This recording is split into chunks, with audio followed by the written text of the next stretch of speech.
All right. Good afternoon and welcome to the Respectability webinar for April 13th, 2021.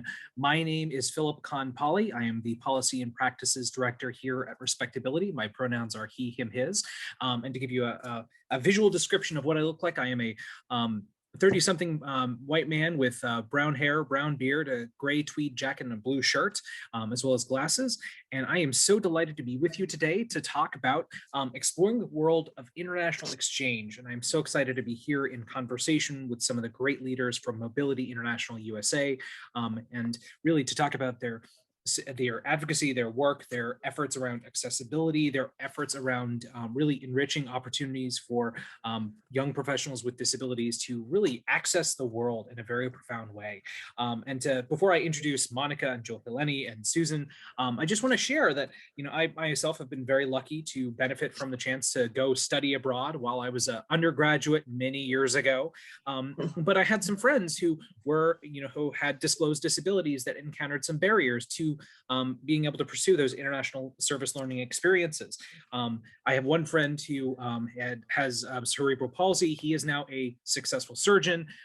He as a father, he has a really great career in the medical field, but because he had CP, he encountered some barriers accessing an international pre-med program through our university as an undergrad. And, he, advocated for himself and made it clear that, yes, I have CP, but I can otherwise meet all the physical standards of this program and I want this opportunity. And he fought for it and he got it because he stood up for himself, but there were some very, very, very significant barriers. Now, I will also share this was many years ago. And so I'm hoping that, the work of Mobility International has made a difference for other folks like that. And likewise, I've had several friends who are on the neurodiversity spectrum and, trying to navigate the opportunities to go abroad. And when they've been kind of prejudged and stigmatized as, well, you have some deficits based on being on the spectrum. And my friends have had to advocate for themselves to, be able to access the same opportunities as anyone else. And so,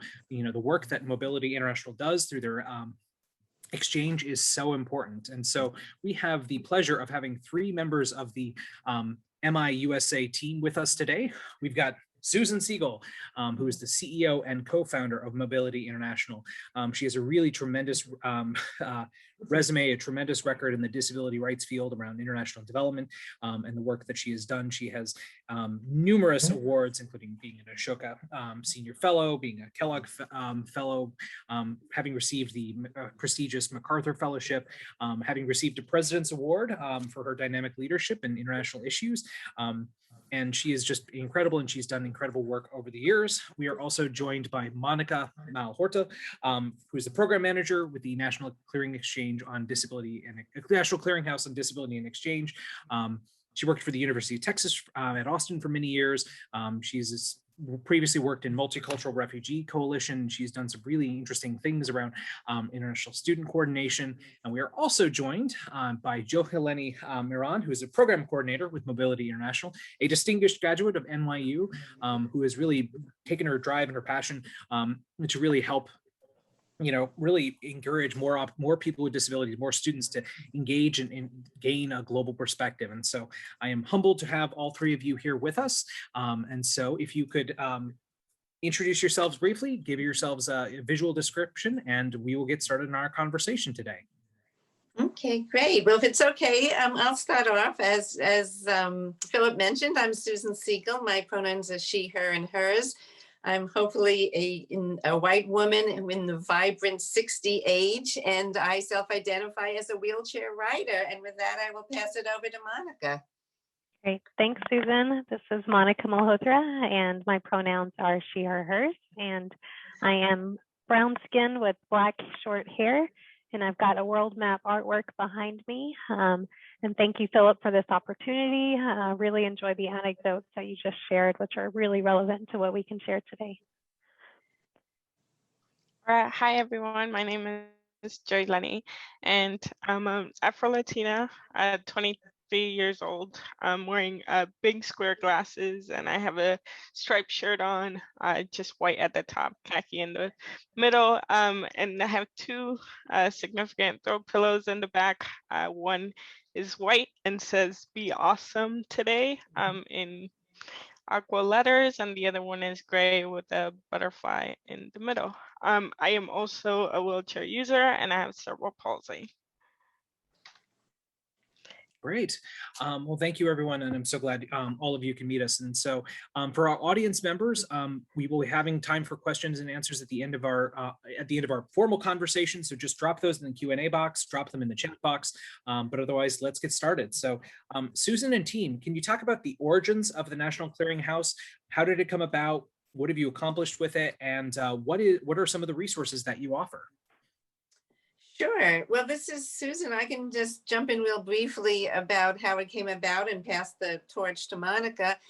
Basically, MIUSA, we were running lots of our own international exchange programs focusing on disability rights and leadership, which we have over 2,300 alumni from those programs in over 135 countries.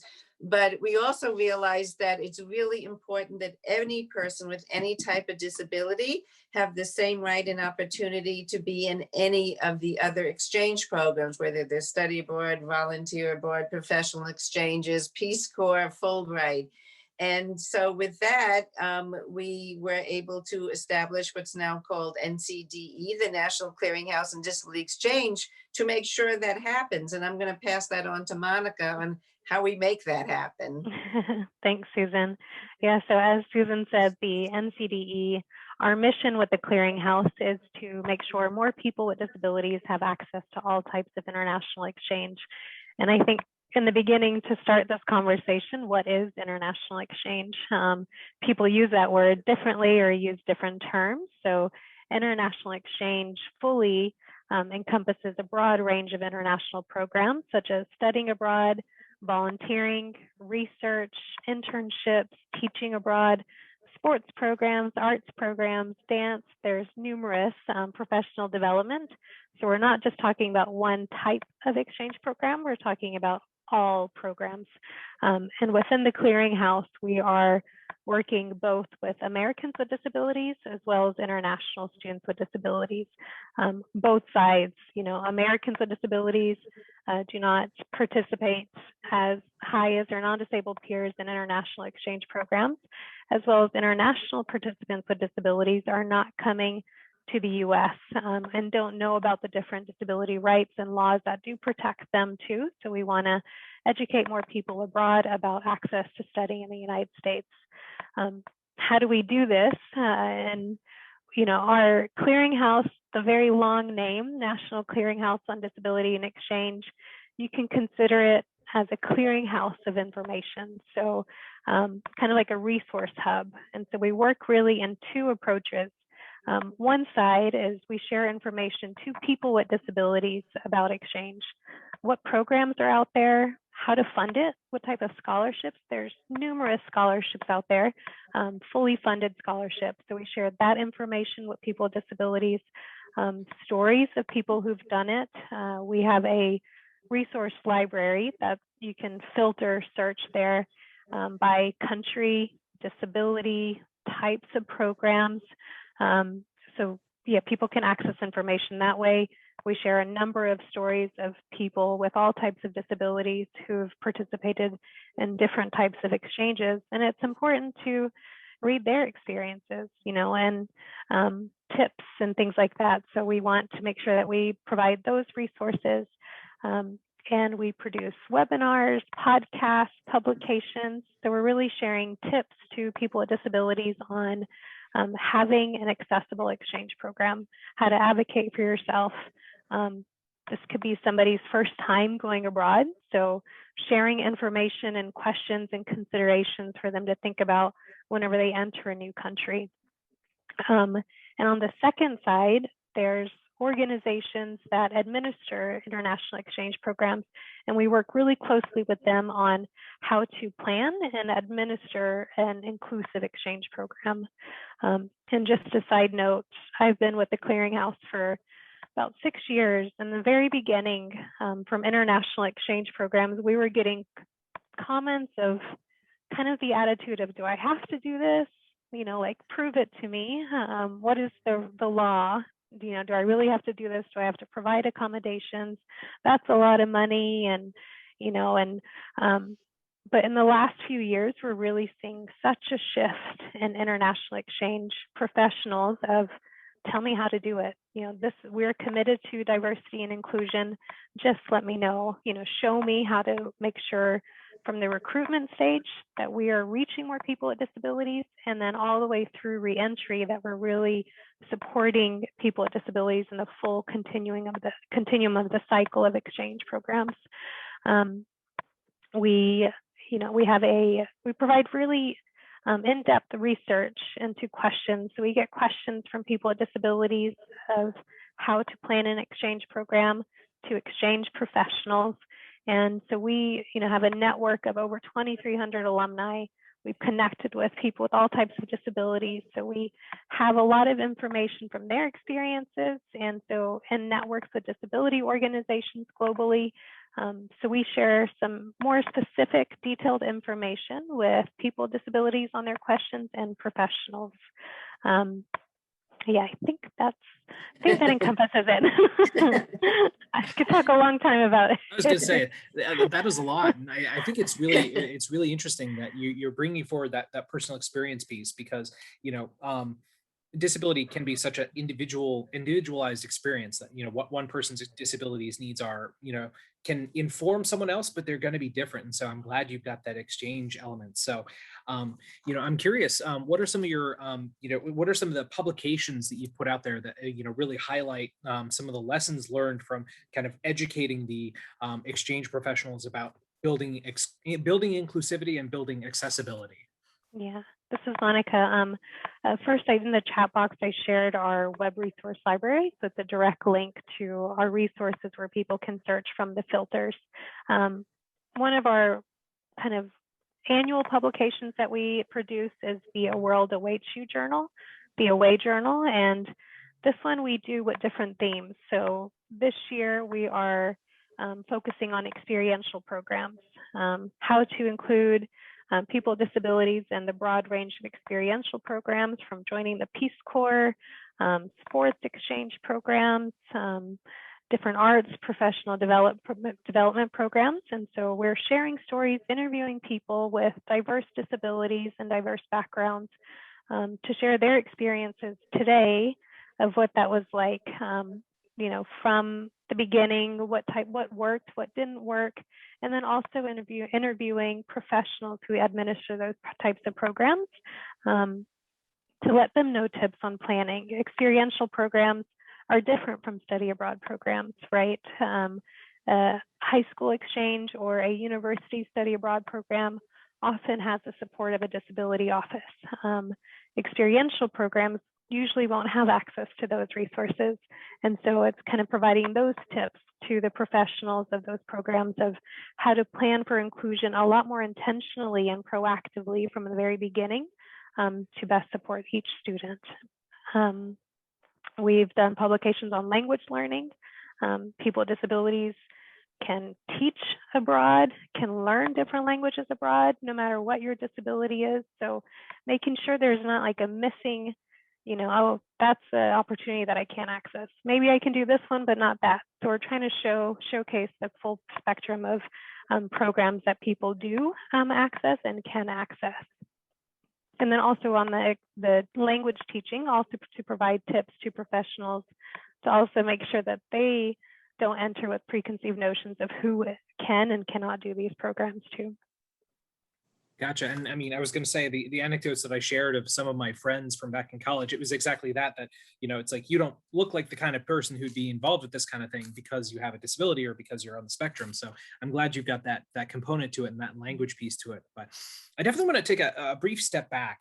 And, you know, I know that, you know, the world of disability, both the world itself, but also the world of disability is a huge, is a huge constellation, huge network of different organizations and different priorities. And so I'm wondering if you can kind of like, let's take a step back. And so, for our audience today, really is, what is Mobility International USA? And, what are some of your global priorities and work? And what are some of the big ticket items beyond just the exchange that are part and parcel of your brand and your work?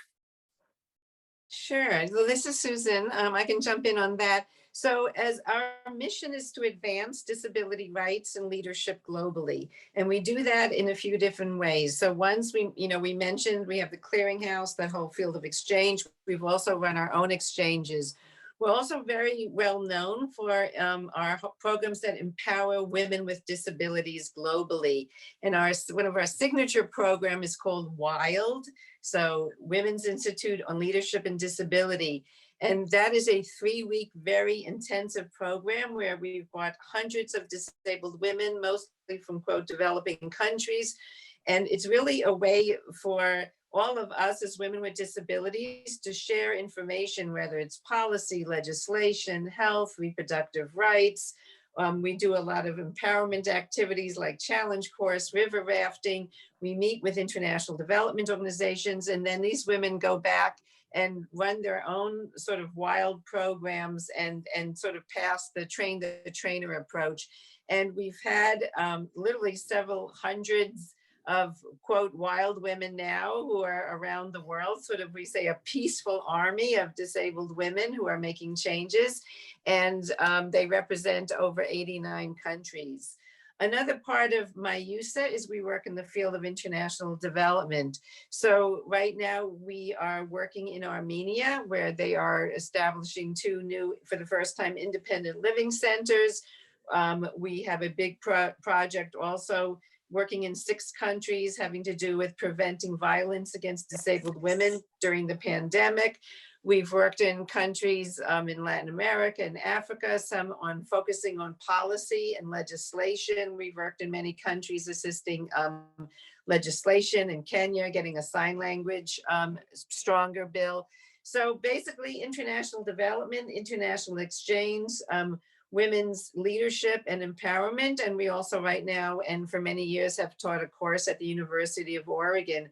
So basically we are just working in as many ways to really ensure that disabled people are included in international development, exchange, women's leadership. We talk a lot about moving from inclusion to infiltration, that we no longer want to wait to be asked to be included or for other organizations to get ready. So we're really trying to build a pipeline of leaders and work as a global family of people with disabilities to infiltrate all these areas so that disabled people can take their rightful place in all over the world. So it's a very exciting time. I don't know if Monica and Joey Laney, did I forget anything in there? I think you can see both Monica and I, if you ask us a question, you're going to get a long answer. Well, I was going to say, forgive me, I want to put Joe Helene on the spot because Yes. I know that you had, international learning experience that helped inform your work, that brought you to Mobility International, and that has helped you launch your career. So if it's all right, I'd like to call on you to talk about that experience, talk about how your semester abroad informed your career choices, and what are some of the skills that you learned by taking that step of getting out there, getting that stamp on your passport. Right. Well, thank you for putting me on the spot, I guess. But I think it's a long-winded answer, so I'll try to get to the points, and then I can expand on anything that might be worth expanding on. But I studied abroad in London for a semester while I was an undergrad at my university, and I decided to study abroad through my university's global programs. So basically I went from my campus in New York City to a campus in London. And that's really because my university had like a global I guess, schools all over the world, or buildings, as we say. And so it was my choice to really do it that way for several reasons, which I can share later. But that was really my step into getting that experience. And it took me some time to build the confidence to make that choice to go abroad.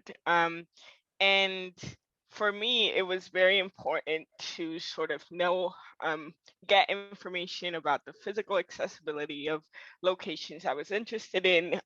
It was also very important for the studying that I was going to be doing to work towards my graduation progress.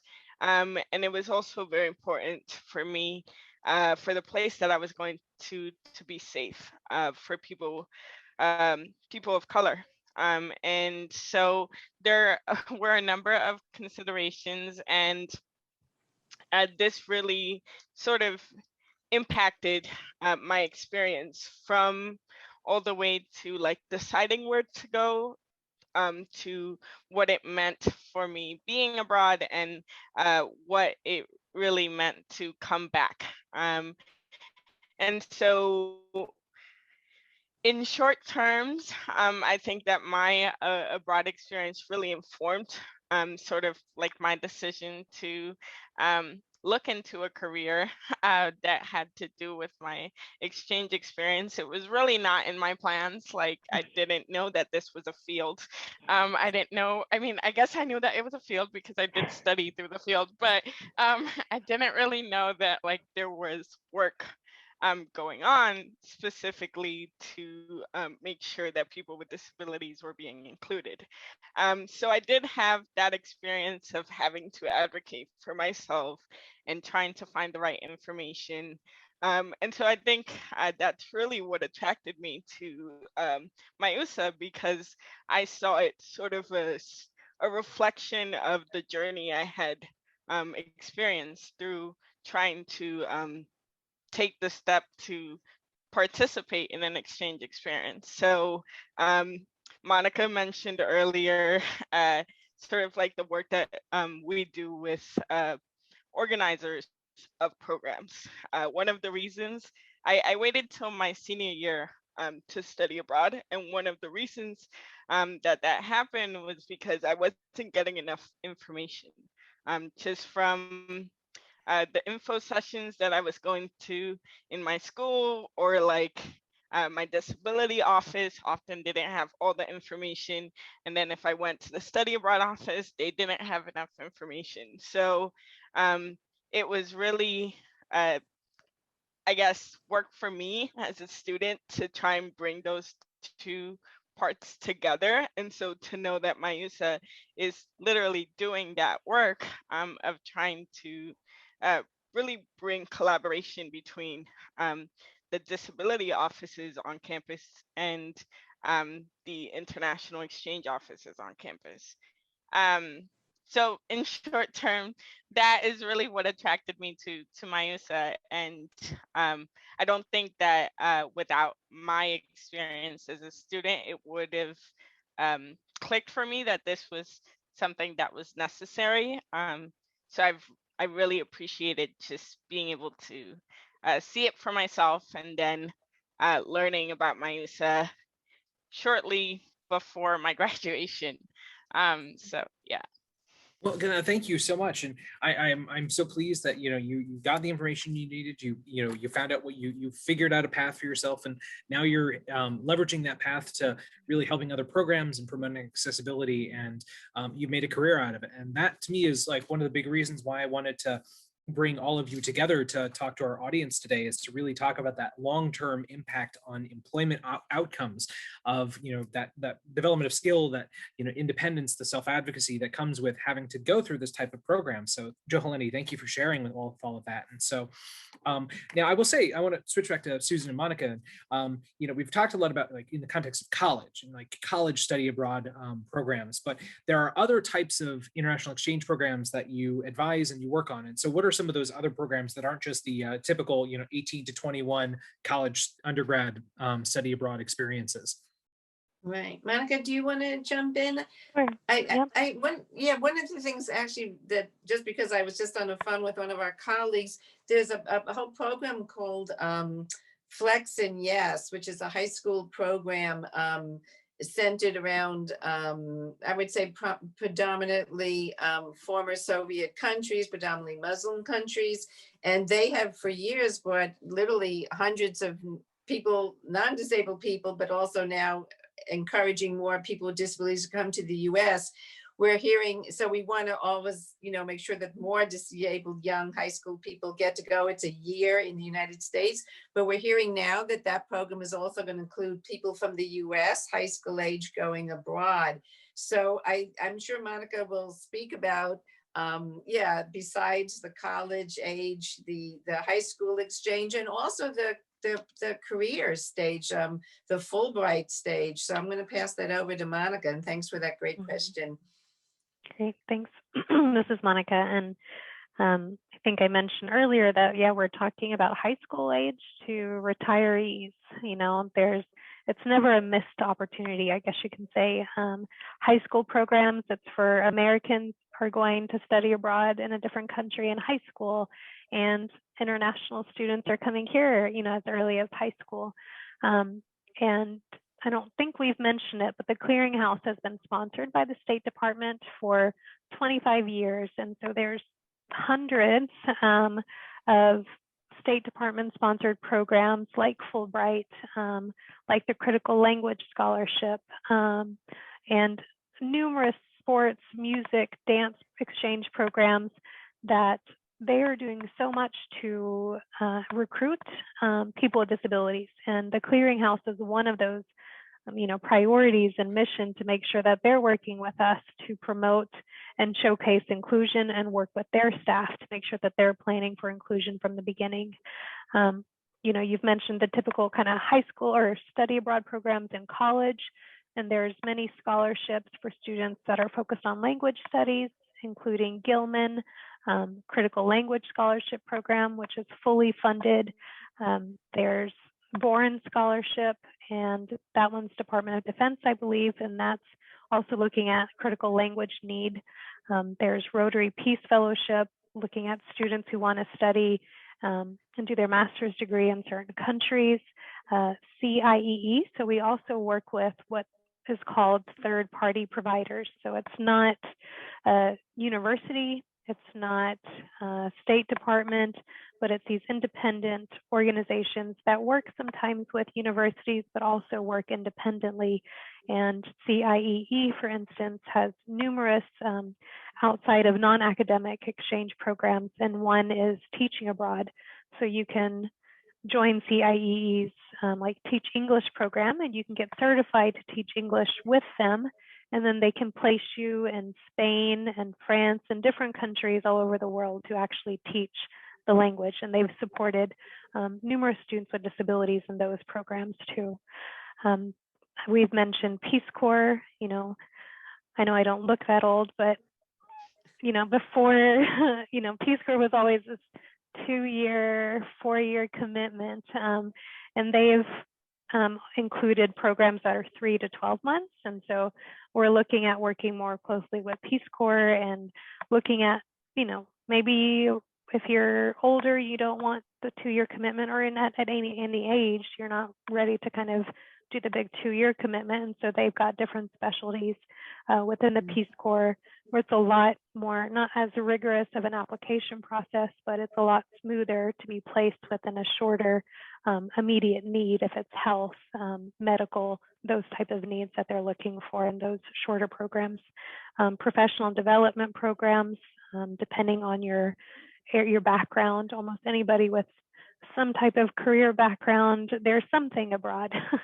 There's some type of exchange program, as well as for international participants. There's a lot of international visitors that come to the US learning about disability organizations or technology or STEM or whatever it might be. So we're seeing a lot of those collaborations as well.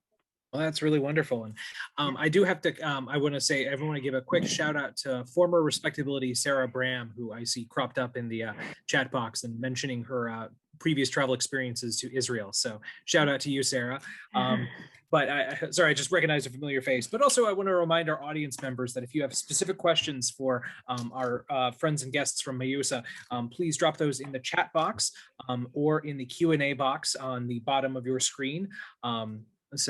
Otherwise, you're just going to keep hearing me asking questions because I'm having a lot of fun with this. But I do have to ask the kind of the thorny question, because it is 2021 and we just got done with 2020. And so I'm curious, how has, Mobility International, how have each of you really adapted to the circumstances in the past year where everybody's been having to study virtually? Not a lot of people are getting on planes to travel due to COVID restrictions. So I'm curious, both, how have you reacted to the last year, but more importantly, as we look ahead to the day which may be on the horizon where, more people are vaccinated and more international travel can happen. So I'm curious, can we look backwards at the last year, and what do you have in store in the year and the years ahead? Sure. Well, I'll jump in and then pass sort of the torch. So this is Susan speaking. So obviously we, what is it, March of a year, almost a year ago, we're all working remotely. I'm calling in from Eugene, Oregon. Monica is in Texas and Joey Lenny's in New York. So our staff, which was predominantly in Oregon, we are all over. We have switched or pivot, as they say, to doing all our technical assistance virtually. So we are conducting trainings in different languages using international sign interpreters, ASL interpreters. So we're doing virtual trainings, I say, everywhere from Bahrain to Armenia to Kenya. And, obviously, Monica can talk about how we've also hosted some huge conferences. So I'll let Monica talk about that. And also, we are now sort of patiently waiting to see when, right now everything is virtual. I don't think we have a date when it'll be in person, but because we know, at least in the exchange world, it takes at least a year to process an application to apply. We're really encouraging people to get started, even though we don't have travel plans. Monica, do you want to sort of fill in the other details? Yeah, this is Monica. Yeah, obviously over this past year, all international travel stopped. And so during this year, we learned a lot. It was a difficult year, but I can't help but come away with optimism of this year. There was so many organizations that reached out to us to learn how to make their virtual exchange programs accessible, and so we learned a lot through Zoom, through this platform that we're all using every single day, numerous times a day. But we've learned so much with the interpreters, with captioning, with different considerations to make this platform a lot more accessible to people with disabilities. For exchange programs, when that shift happened so quickly, they were just quick to, okay, now we're virtual, but they didn't really think about accessibility, and so now slowly looking back at sustaining virtual exchange as an ongoing program and an option, now they're like, okay, lessons learned, we missed it. We missed it in the very beginning. Teach us, how we can integrate more accessibility into these virtual exchange programs. So we're seeing this pretty big topic throughout this year of shifting to virtual exchange programs. We've, I think, through that opportunity of including more people with disabilities in these virtual platforms, we've reached more potential students interested in exchange programs where maybe they didn't, everybody's doing the Zoom, everybody's doing these virtual meetings, and now, more organizations have reached out to more people with disabilities to educate them about exchange programs. So hopefully this will not be what it is for years to come, but after this is finished, then the next step is an in-person exchange program. And now they've connected maybe culturally with other students and learned more about what exchange opportunities exist and know maybe how to advocate for their needs once it becomes in person. So I really can't help to think that this was beneficial to educate more people with disabilities about exchange programs, as well as to educate professionals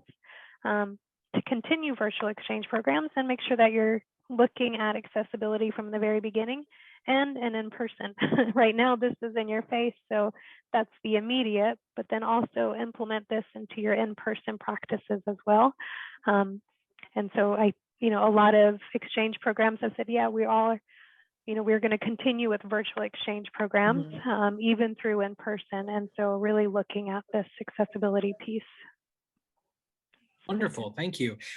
So I have two quick questions from the chat box, which I will take the liberty of answering, and then I want to talk to. Then I've got two questions I want to ask my panelists. So first and foremost, from Amy Newlist and Andrea Badiaco, they're both asking if there will be a replay of this presentation or if we're going to be hosting this again. I will tell you that you can find. You will find a video recording of today's webinar either on Respectability's YouTube channel, on our website under our past events tab, and we are also streaming this live on Facebook. So you will be able to access, go back and revisit the recording. At that point, we will also be posting once Eric gets the transcript cleaned up afterwards. We'll also be posting a full transcript, so you can go back and search if there's a specific topic that you want to learn more about. So that is how we're going to try and make sure that this is accessible and continues to give great value to the folks involved. So those answer those two questions. And then I also want to talk about, I know you all have hosted some really great webinars about promoting diversity in your international exchange program. So I'm curious if all of you can kind of share that, because people need to see it. I mean, people, there's so many preconceptions about, who should or should not participate in these types of programs. And so I'm curious, can you talk about not only the advancing accessibility, but advancing opportunities for more diverse students to participate in these types of programs? And what have you done, or what are some of the events you've hosted around that specific issue? This is Monica. In the chat box, we had a virtual Joining Hands symposium last summer. We're going to have another one this coming summer, but you can access a lot of the recordings from that link that I shared. But Julie Lenny, do you want to share about our recent Amplifying Voices of Black Disabled People Abroad webinar that you were also a panelist on? Yes. And the diversity panel that were included at Joining Hands too? Yes, of course. Recently our panel was to amplify Black and disabled people participating in international exchange opportunities, and really it was just a panel of three exchange alumni that shared really what it's like to be a Black person and a disabled person really participating in a broad program. So we touched on what it's like in terms of preparing and choosing a place. We also talked about tips for professionals on how to be more inclusive for Black and disabled students to be interested and feel informed about their experience. And we also touched on our own experiences, sort of sharing what it was like to be abroad in different locations. As I mentioned, I was in London. Two of our other panelists have traveled to different places, Latin America, Amsterdam, and so we just touched on those important things about just having multiple identities, because if people in the disability community, just in general, are usually part of other communities. So we felt that it was important to touch on how that impacts going abroad. So just to share, I guess, a little bit about my own experience and what I shared in the webinar. I talked about sort of identity and how it impacts your process to exchange. So some of the things that I really thought about when I was interested in going abroad was financial aid, whether the place I was going to would be physically accessible for me, and what I could do, and also whether it was safe for people of color. So those were generally like the three main things that I thought about as I was going through my process. So for example, I chose to go through my university's programs because I knew that my financial aid package would transfer, so that my tuition and expenses would be covered in the same way that they were um, in New York. And so I chose London because after the research that I had done and that my university supported me with, I felt that it was a place that I could learn to navigate with my level of disability and what I felt I could do alone, because I traveled. I studied abroad alone. So it was important to me that I wouldn't just be going from like my dorm to the academic center. I wanted to be able to explore. And I did get the chance to do that. In fact, I went to about 8 countries while I was in London. And then safety for people with disabilities and for people of color. I felt that London was a place that I was going to be okay, and that I was going to be able to even explore more of the culture on disability and on the Black community in London as well. So there are things in terms of identity that you do need to consider. And it's important to sort of think about what those things are and why they're important to you, and sort of use that as a lens to really make a choice. And choices vary, we've said here a lot, but it depends on you. I would suggest to always start with your interests and not whether a place is going to be accessible or not, because you can sort of figure that out through the process, but really just focus on what you're interested in, what the goal of your exchange is intended to be, and what you really want to gain from the experience. So yeah, I hope that's helpful.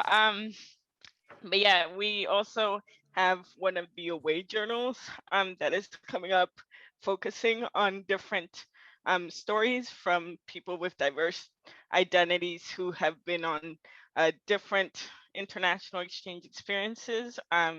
And we sort of did a preview session of what those stories might be in our joining hands. I can't remember the session, but it was really good to be able to hear from other people who had other considerations in terms of identity about their exchange experience. Thank you very much, and I really appreciate you sharing that. And I think that everybody who is here today should, take the time to listen to that webinar and really reflect on the experiences that you share. And I really appreciate you bringing that forward and really putting all the hard work in on getting those messages out there and really trying to promote greater diversity and intersectionality in the exchange programs that you advise. And I hope you can reach more and more students with that message that they can do it too.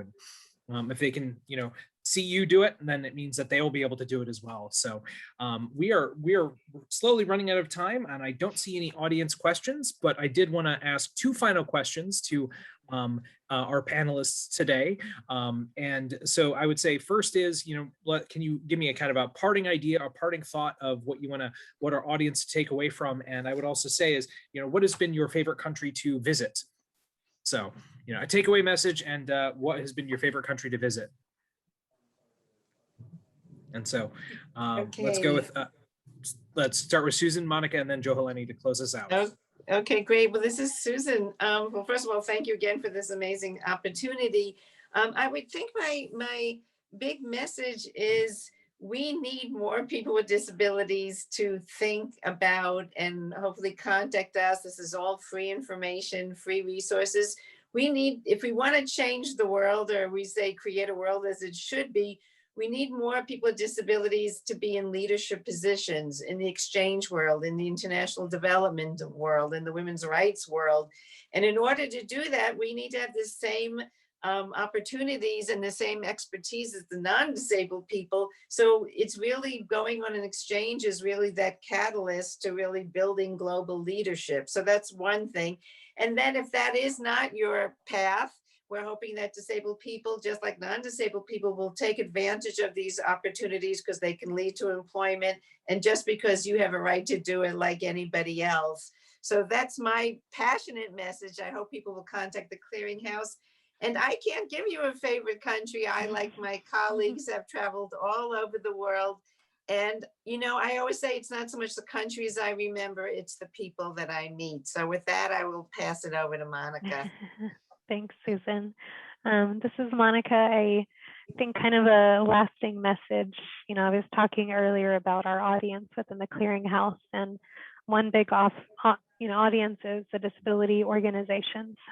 So Philip, you know, thank you for this invitation for respectability, and that's what we really want to see a push towards. So if it's disability organizations, including international exchange as an opportunity in your newsletters and your publications and webinars, just sharing that this exists and people with disabilities are definitely taking part in their rightful place in all types of international exchange programs, showcasing our stories, take our stories. You know, we've got over 500 resources, share them through social media, just show that is also a priority for you and your network, whatever way it is, and, you know, connect with the Clearinghouse. The Clearinghouse is a free resource to everybody. So, you know, share what the Clearinghouse does. So then we can continue to support and empower more people with disabilities to participate in exchange programs. Like Susan, yeah, it's a difficult question, but I think one place stands out. I did my master's degree in England at the University of Exeter. And during our program, we went for 2 weeks to Syria. That was back in 2004. But, you know, speaking about the people, the kindest, warmest people, and such history in the country to visit, so many ruins, and just learn so much about the culture and the people. So that's probably a very lasting memory of a country. And I know that will probably be more difficult to visit in the future, but yeah, I think that was it. Thank you. Okay, well, hard acts to follow, but I think that for me, as someone who participated in exchange, I think that it really impacts your personal life and professional life. So I think that it's important to note that you're gonna gain a global perspective, and whatever work you choose to do, that's going to be a benefit. It's a skill that you sort of come back with, whether you are aware of it or not. And to, I guess, reflect both on Susan and Monica's comments, I think that whether you want to or not, if you participate in an exchange experience, you're really opening the path for others to do it as well. Other people with disabilities, other people from underrepresented backgrounds, and it's something that it's going to be a result of what you choose to do, and it can be scary, yes, but it's totally worth it in the end. So that would be my little piece of advice. And in terms of favorite country, I think that's a hard question. I think I still have a lot to explore, so I don't feel like I've seen enough, although I've seen a lot.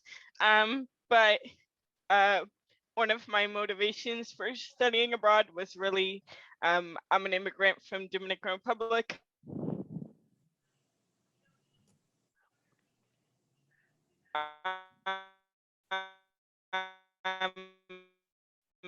And that sort of informed my decision to want to go to my native land of Dominican Republic to learn from my roots. So that's the best answer I can offer. Well, that is a great answer, and I really appreciate it. And I appreciate every single one of you who is with us today. And, you know, I like those. I'm going to take I'm going to count on those two takeaway messages of that, you know, it can be scary, but it's worth it. And that, you know, by getting more people with disabilities traveling abroad and participating in these programs, together we can be a catalyst for global leadership and change. And so with that wonderful message, go check out their website, go check out their resources. MIUSA.org is the website. And if you want to go back and rewatch this webinar, it'll be on our website. And go out there, share these resources, and go change the world. And with that, we will conclude today's webinar. Thank you very much, everyone.